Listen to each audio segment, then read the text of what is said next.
Okay, do you guys know that, well, I have Twitter, but I haven't used it very much, but now I'm starting to use it again. So, you can find my Twitter in the ask bar below, and, I tweet things. I tweet the CTFXC vlog, I tweet the Shaytards vlog, and, I don't know, I tweet a bunch of other stuff, but, Anyway, I want to continue with Schopenhauer. I want to continue with Schopenhauer's primacy of the will in self-consciousness. The primacy of the will in self-consciousness, like I said in the previous video, is his discussion in. It's only one tiny part of his 3-volume work, in The World as Will and Idea. And mostly what he does throughout this whole chapter is he has 12 sections in it, where in each section he discusses why the will has primacy. The first reason he has primacy is the will has primacy is because he talks about that there's a known. In self-consciousness, there's a known, and then there's a knower. The known is the will. The knower is the intellect, and the knower is. It's basically, one reason is that the reason that there has to be both a knower and a known is that you can't have consciousness unless there's consciousness of something. So that's one reason. And looking through my notes here, because this is a lengthy thing. So mostly known shows the primacy of the will, and because of mostly the relationship of the two, and because of consciousness itself. The second reason is he talks about the kinds of consciousness. He mainly talks about an animal consciousness. Animal consciousness meaning he's not talking about just humans. He's talking about animals of all. He uses the term brute. Ought to be used for beast, or things like that. So basically, animals from the very lowest animal to the very highest animal. And because of this, there's in the consciousness there's a sense of longing within the will consciousness, and this is common throughout all of the animals. And within this sense of longing, there's also a sense of satisfaction or non-satisfaction of that longing. And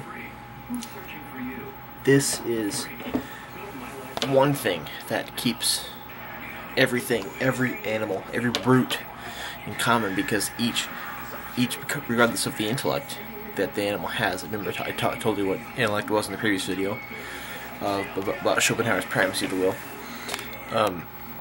Regardless of what kind of intellect there is, there's always there's always the will is there, and the will not only is it the thing in itself, or the metaphysical entity at the foundation of all beings, but the will it's called the will because there's a will towards something. This is like things like existence and propagation, sustenance, and everything else. So this is something that keeps all of them the same. Like he talks about a polyp and a human. A polyp is a very lowly, doesn't have much noose, doesn't have any noose, but the noose, very basic, the polyp is very basic, not very intelligent intellect, up to the very most complex being, i.e. a human. The will is the same throughout. There's still a will to do the same thing, basically. Even though there's the intellect and they want to do it in different ways, there's still a will towards that. So that's another reason that the will has primacy, because the intellect is different through many animals, but it's still the same. The will is still the same throughout all of them. In the third section, he talks about motives. Motives are certain reasons why a being will want something. Motives comes from the intellect. Motives do not come from the will. The motives are given to the will, which can, cause certain things, but this is not meaning that the will is motivated by the intellect. It's just the intellect supplies some certain ideas. It supplies representations and ideas, which can, cause motives. And this is mostly another reason that the will has primacy is because one good quote: "The intellect is indeed a confidant of the will, but a confidant that is not told everything." So this means that the intellect is secondary to the will, because the intellect has no idea of what is going on inside the will. The will is its own little bubble that is doing all its own stuff in there, doing its own wills, and the intellect has no idea of what's going on in it. It can supply some motives which can cause some things going on inside of the will, but the will does its own thing, and the intellect has no idea about it until the results come through a posteriori. And the fourth section is Schopenhauer stating that the intellect gets tired. The intellect, he specifically states that it is the brain, it's the mind.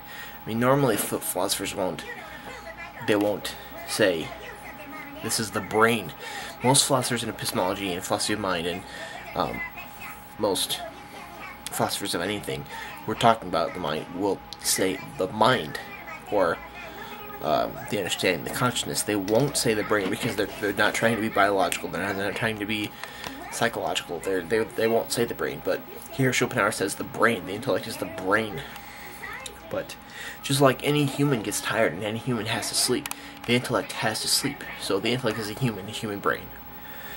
Then one reason that the will has primacy is because the intellect needs rest. It gets tired, and it needs to sleep. It needs nourishment. The will is always active, regardless of if you're sleeping or awake. The will is constant. It never gets tired. It's always there. Another reason is effort. Effort is a good thing to talk about, because the will doesn't require any effort to be put into it. The goings on inside the intellect require a lot of effort, which means you have to get some energy up and you have to do certain things, which in the brain you have to have effort. You really can't think about philosophy in your brain if you don't have effort of it. And then the will operates without effort. The will is going on when you're sleeping. And one main paradigm that he's saying when he's discussing the primacy, he says always the intellect is just a tool in servitude for the will, or in servitude of the will. He just keeps saying it's a tool, merely a tool. Continuing. Another thing is that because of the effort that is required and the sleep that is required, the intellect spends half of its, or a fraction of its life in sleep. So and then Schopenhauer discusses a opposition to saying opposition to saying that the will has primacy. It's because one might say that the will is opposed to morality, which might be an objection, in saying that the will is immoral, therefore it can't be primary. But then he says that the path of morality and the path of the will are two different paths, and they're not together inside themselves. If they weren't together inside themselves, then this argument would be null and void. But anybody would know that the will, the foundation of all mankind, the foundation of everything, morality does not totally lie there, does it? No.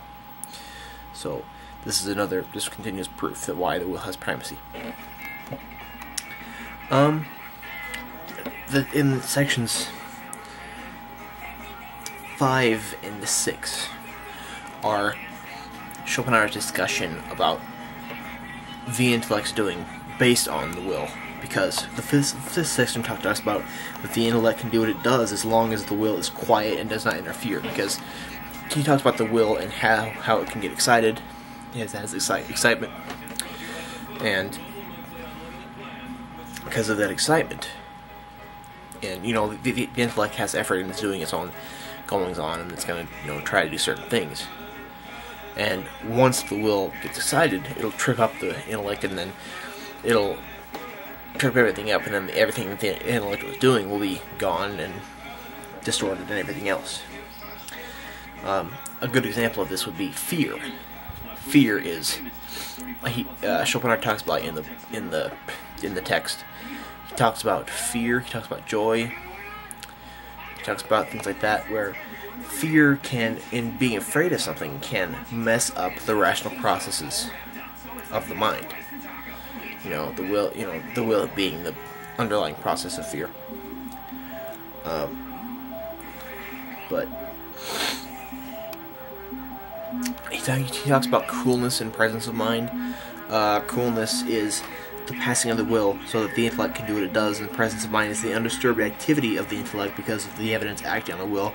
Coolness occurs because of the presence of mind. And these are rare occasions, but it happens. But this just shows that whenever the will does something, the intellect will be affected by it. There's a converse effect where Schopenhauer talks about in the 6th section, where if the will can aid and heighten the processes of the intellect, such as if an insect is being chased by a predator and wants to get out of it, this will cause, in a lot of cases, this will cause the insect to play dead because it wants to get out of it, and this is expedited by the will. Another reason, if they're are trying to get away from something and still have a chance of running away, adrenaline will go up, and the human will be able to do something that they would not normally be able to do. This is because of the will, and this will aid and heighten the function of the intellect.